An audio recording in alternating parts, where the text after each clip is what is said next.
in 2001, I was able to do an interview with George Michael of Dale Earnhardt. And we had done Dale Earnhardt one-on-one interviews a few times, and he was a ornery kind of guy, and he was known as being a tough driver, almost a reckless driver. And in the pits as an interview, he wasn't much easier to deal with. But for some reason, George Michael, who was really good at diffusing volatile interviewees, would get him for a sit-down, usually a 15-minute. The race was on a Sunday, so we would normally sit down with Earnhardt like on a Thursday or Friday for 20 minutes, 15 minutes. And then that interview would run on Sunday night on the Sports Machine, which was a nationally syndicated show that would air Sunday nights at 11:30. So on this particular year, it was 2001, Earnhardt had won the 500 the year before. And he had won every race 9 times, but he had never won the Daytona 500. So after covering NASCAR for a long time, I kind of knew who did what, and it was in my gut that I didn't think he was ever going to win. He just was jinxed.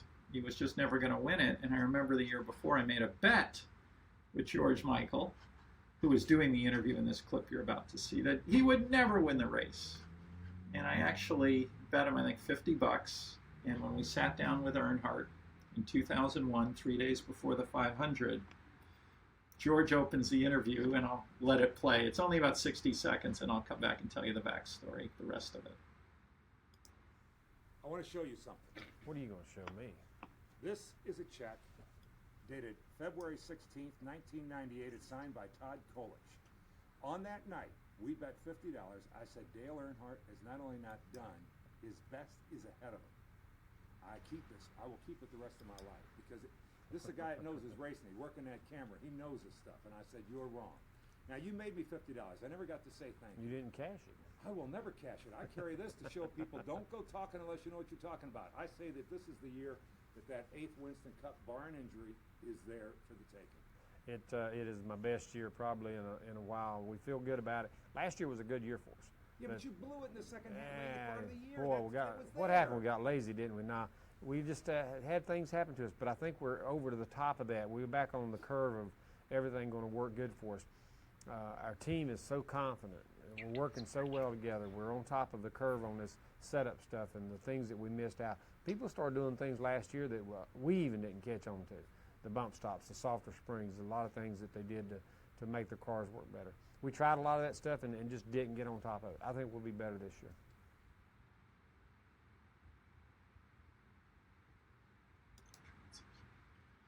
It's kind of a melancholy feeling to watch that, actually. It was cute at the beginning because George had kept the check, obviously, that I had written, never cashed it. I was kind of afraid Earnhardt might look at me and come punch me, but he got a kick out of it.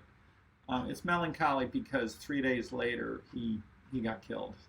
Earnhardt did, on the track, on the last lap, the Daytona 500.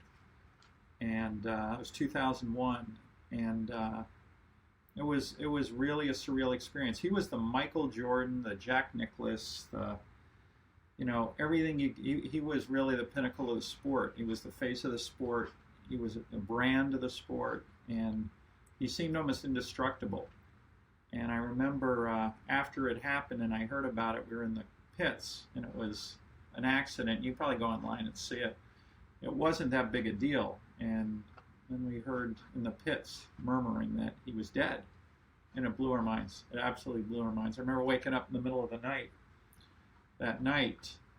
And I've covered a lot of sports and a lot of news and a lot of crazy stuff. And I woke up in the middle of the night and I couldn't get it out of my head. I really couldn't. I thought there's no way this guy's dead. But anyway, I went on to cover a few more Daytonas. There was a lot of Richard Petty stories, a lot of, just characters and fun. And I worked with great producers, Lou Charlip, who might be watching this, Joe Shriver. And thank my wife and kids for sharing me for a week a year up at Daytona. But when I saw that calendar and I saw, man, it's coming up this week, I found that tape. I was lucky I kept it. I almost didn't. And I wanted to share it with everybody. So if you're a NASCAR fan, it might be a sentimental ride. If you're not a NASCAR fan, just knowing it's a major event with probably the biggest guy ever to get behind a wheel, and I was lucky enough to be there. So that's a little bit of story, a little bit of background, and hopefully we'll do these every now and then, and I can do a little reminiscing and have a little fun. If you have any questions, let's see what we have.